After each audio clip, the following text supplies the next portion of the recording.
বহু বছর আগের কথা। মুসলিম পাড়া নামের এক গ্রাম ছিল। সেই গ্রামের সব মানুষেরাই একে অপরের বিপদে আপদে সব সময় সাহায্য করত। সেই ছোট্ট গ্রামে শিলা আর বৃষ্টি নামের দুই বান্ধবী ছিল। তারা একই স্কুলে পড়ালেখা করত। একদিন তারা স্কুল থেকে বাড়ি ফেরার সময় একে অপরের সাথে কথা বলছিল। বৃষ্টি, কাল থেকে তো রোজা শুরু। এর আগে আমি কখনোই রোজা রাখিনি। ভেবেছি কাল থেকে রোজা রাখবো। আর আমাকে বাবা বলেছে এবার আমি সবগুলো রোজা রাখতে পারলে আমাকে অনেক সুন্দর একটা জামা কিনে দিবে। বাহ, তাহলে তো বেশ ভালো। তুই তাহলে ঈদের সময় নতুন জামা পরতে পারবি। হ্যাঁ, আমি তো নতুন জামাই পরবো। কিন্তু তুই এবার ঈদে কি নিবি? আগের বার ঈদে তো তুই পুরোনো জামা পরে ঈদ করেছিলি। এবার একটা নতুন জামা কিনে নিস, না হয় তোর সাথে আমাকে মানাবে না। হ্যাঁ, দেখি কি করা যায়। আমি তো কিছুই বলতে পারছি না। তোদের মতো তো আমাদের ওরকম সামর্থ্য নেই, তুই তো ভালো করেই জানিস। আচ্ছা বৃষ্টি, আমি বাসার সামনে এসে পড়েছি।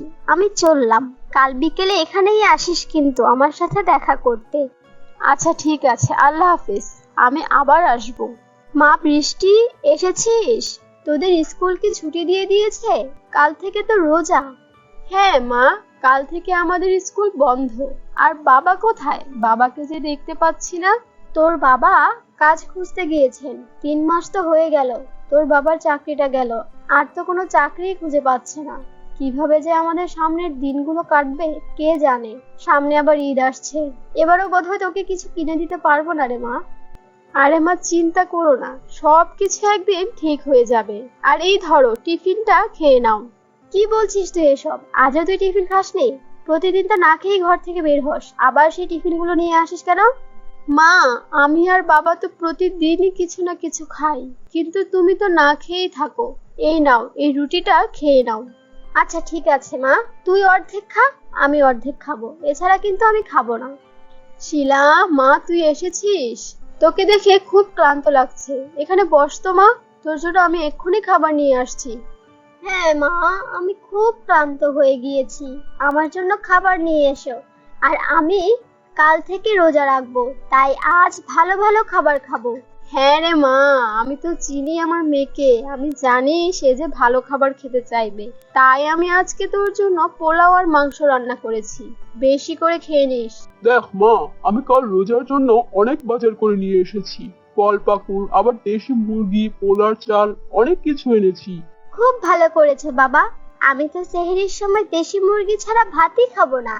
হ্যাঁ মা, আমি তো তোকে চিনি, তাই তো তোর জন্য এত কিছু নিয়ে এলাম। আমার মেয়েটা রোজা রাখবে এই প্রথম, একটি মাত্র মেয়ে বলে কথা। কি গো বাবা, তুমি বাড়ি ফিরে এসেছো? চাকরির কি খবর? কোনো খবর হলো নাকি? না রে মা, কোনো খবরই হলো না। আমাদের আল্লাহর ওপর ভরসা করা ছাড়া আর ধৈর্য ধরা ছাড়া কোনো উপায় নেই রে মা। আচ্ছা রাহেলা, আজকে খাবার কি রান্না করেছো? কি আর রান্না করব বলো, প্রতিদিনের মতো ডাল আর আলু ভর্তাই রান্না করেছি।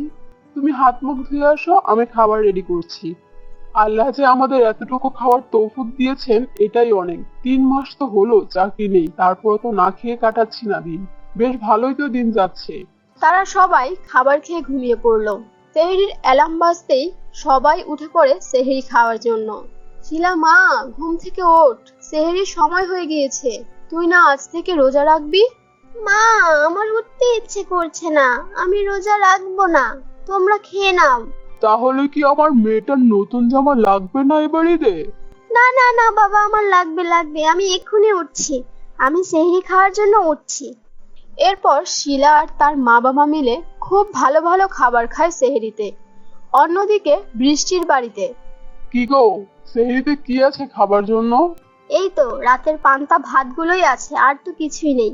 ঠিক আছে ঠিক আছে, আমার জন্য একটা কাঁচামরিচ নিয়ে আসো, আর লবণও নিয়ে আসো কিন্তু। কাঁচামরিচ দিয়ে পান্তা ভাত, যা মজা! কি রে বৃষ্টি মা, তুইও উঠে এসেছিস? তুই কেন রোজা রাখবি মা? আমাদের দুজনের খাওয়ার জন্যই তো খাবার নেই। তুই অল্প খাবার খেয়ে কি রোজা রাখতে পারবি মা? আমার কোনো সমস্যা নেই মা। আমি এবার নিয়ত করেছি কষ্ট করে হলেও সবগুলো রোজা রাখবো। পরের দিন সকালে বৃষ্টি শিলার বাড়িতে যায় শিলার সাথে দেখা করার জন্য। কি রে বৃষ্টি, তুই কেমন আছিস? রাতের বেলা জানিস আমি বেশি খাবার খেতে পারিনি।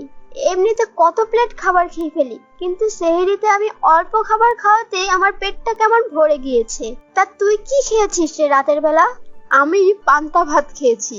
ও, পান্তা ভাত ইলিশ মাছ দিয়ে, ভালো করেছিস। আজকে তাহলে তোর পিপাসা কম লাগবে। এদিকে তাদের আরেক বান্ধবী আসে সেখানে। কি রে বৃষ্টি, তুই এখানে আছিস? তাহলে তো ভালোই হলো, কষ্ট করে তোদের বাড়িতে আর যাওয়া লাগবে না। এই নে, মা তোদের জন্য ইফতার পাঠিয়েছে। ইফতার দেখে বৃষ্টি অনেক বেশি খুশি হয়ে যায়। শিলা, এখন তো ইফতারগুলো নিয়ে আমাকে বাড়িতে যেতে হবে। আমি তাহলে আসি, কাল আবার দেখা হবে। কি রে বৃষ্টি, এতগুলো ইফতার কোথা থেকে নিয়ে এলি? কে দিল তোকে এত ইফতার? মা, এই ইফতারগুলো আমাকে রিন্তি দিয়েছে। রিন্তির মা সবার জন্য আজকে ইফতার বানিয়েছে, তাই আমাদেরকেও দিয়েছে। আল্লাহ তাআলা তাদেরকে আরো নিয়ামত দান করুক। আল্লাহ আমাদের আজকে খুব ভালো রিজিকের ব্যবস্থা করে দিয়েছে, আলহামদুলিল্লাহ। আজকে আমরা প্রথম রোজায় ভালো খাবার দিয়ে ইফতার করতে পারবো। এভাবে সেদিন বেশ ভালোভাবেই খুশি মনে তারা ইফতার করে। একদিন সন্ধ্যার সময় শিলা বৃষ্টিদের বাড়িতে আসে বৃষ্টির সাথে দেখা করতে। কি রে, তুই এমন সময় এসেছিস? কিছুক্ষণ পরেই তো আজান দিবে। যা, বাড়িতে ফিরে যা, ইফতার করবি না? হ্যাঁ, ইফতার করব। আমি তোকে বলতে এসেছিলাম যে আমি নীল আর লাল রঙের দুটো জামা কিনেছি। তুই যদি অন্য রঙের জামা কিনে ফেলিস, তাই তোকে বলতে এলাম। আমি তোর সাথে লাল রঙের জামা পরে ঘুরবো, তাই তুইও একটা লাল রঙের জামা কিনে নিস। আমি এবার কোনো জামা কিনবো না। তুই তাড়াতাড়ি করে বাড়ি ফিরে যা, ইফতারের সময় হয়ে গিয়েছে। কি বলছিস তুই এসব? তুই তো আগের ঈদেও কোনো জামা নিসনি, পুরোনো জামা পরে ঈদ করেছিস। এভাবে তো আমার ভালো লাগে না, বল। এরই মধ্যে আজান দিয়ে দেয়। আরে শিলামা, তুমি এখানে? ইফতারের সময় হয়ে গিয়েছে তো, আসো ভেতরে আসো, ইফতার করে যাও। আরে মা, কি বলছো তুমি? আমাদেরই তো ইফতার করার কিছু নেই, আবার ওকে ডাকছো কেন? তুই কি বলছিস মা? ও এত কষ্ট করে এখানে এসেছে, ওকে খালি মুখে কিভাবে পাঠিয়ে দেই? তাও আবার ইফতারের সময়। যা আছে আমরা ভাগাভাগি করে খাবো, বাড়িতে যে না হয় ও ভালো কিছু খেয়ে নেবে। তারপর তারা সবাই ইফতারে বসে ইফতার করার জন্য। শিলা তাদের খাবারগুলো দেখে অবাক দৃষ্টিতে তাকিয়ে রইল। সেখানে শুধু পানি আর শুকনো মুড়ি ছাড়া কিছুই ছিল না। আরে আন্টি, আপনারা এই শুকনো মুড়ি আর শুধু পানি দিয়ে ইফতার করবেন? সারাদিন না খেয়ে এই সামান্য খাবারে আপনাদের পেট ভরবে? হ্যাঁ মা, কি করব? আমরা গরিব মানুষ, আল্লাহ আমাদের যা দিয়েছে তাতেই আমরা সন্তুষ্ট। এসব শুনে শিলা আর কিছুই বলল না, সেখান থেকে পানি খেয়ে চুপচাপ বেরিয়ে গেল। মা, আমাদের তো উচিত পাড়া প্রতিবেশীদের বিপদে আপদে সাহায্য করা। শিলাও তো আমাদের পাড়া প্রতিবেশী, কিন্তু আমরা তো ওদের কখনো খোঁজ খবর নেইনি। আমাদের কি সামর্থ্য আছে না ওদের সাহায্য করার? হ্যাঁ মা, আমাদের তো সামর্থ্য আছে। কেন, কি হয়েছে? আমি তো ওকে কখনো খারাপ অবস্থায় দেখিনি মা, আমাকে বলো কি হয়েছে। এরপর শিলা তার মাকে পুরো ঘটনা খুলে বলে। এসব শুনে শিলার মা খুবই কষ্ট পায়। তারপর শিলার মা বৃষ্টিদের বাড়িতে যেয়ে তাদেরকে পুরো মাস জুড়ে ইফতার খাওয়ার আর সেহরি খাওয়ার দাওয়াত দিয়ে আসে।